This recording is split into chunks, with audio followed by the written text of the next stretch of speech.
3.3, number 113. You've got the function f of x equals x squared times 2 on x squared plus 5 on x cubed. Oops. Okay. So we know we're going to be using power rule in this eventually, so I'm going to go ahead and change these denominators to being numerators with negative powers.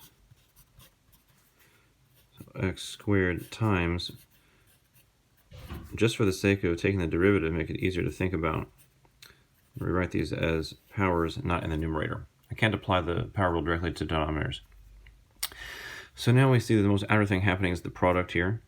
And to take the derivative, we will apply the product rule first. So we get the first times the derivative of the second. The derivative of the second should be negative 2 comes down, joins the other two to make a negative 4. X to the 1 power down is negative 3. And then we'll have the negative 3 come down onto the 5 and make that a negative 15. X to the negative 4th. 1 power down because of the power rule. So that's the first times the derivative of the second. And plus the second, so now the sum there will stay the same. Should be negative 2.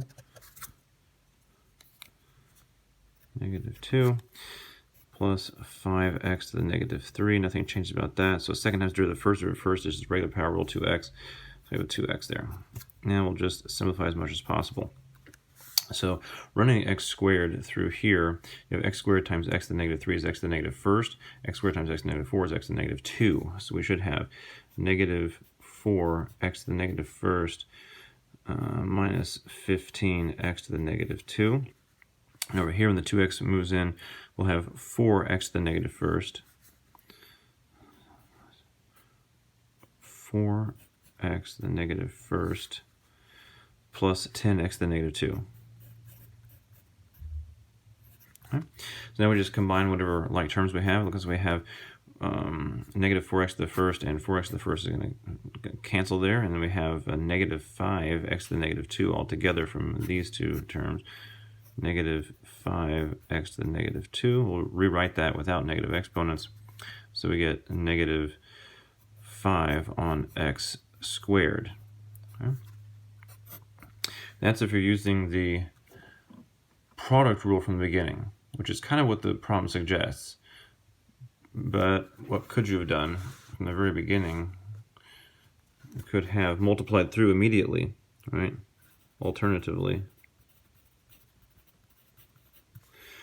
And probably more succinctly, multiply the x squared into the original right-hand factor there. So you have 2x squared on x squared is just 2. And then x squared on x cubed would be 5 on x to the first. Okay. Taking the derivative there, this moves very quickly now. The derivative of 2 is 0, of course.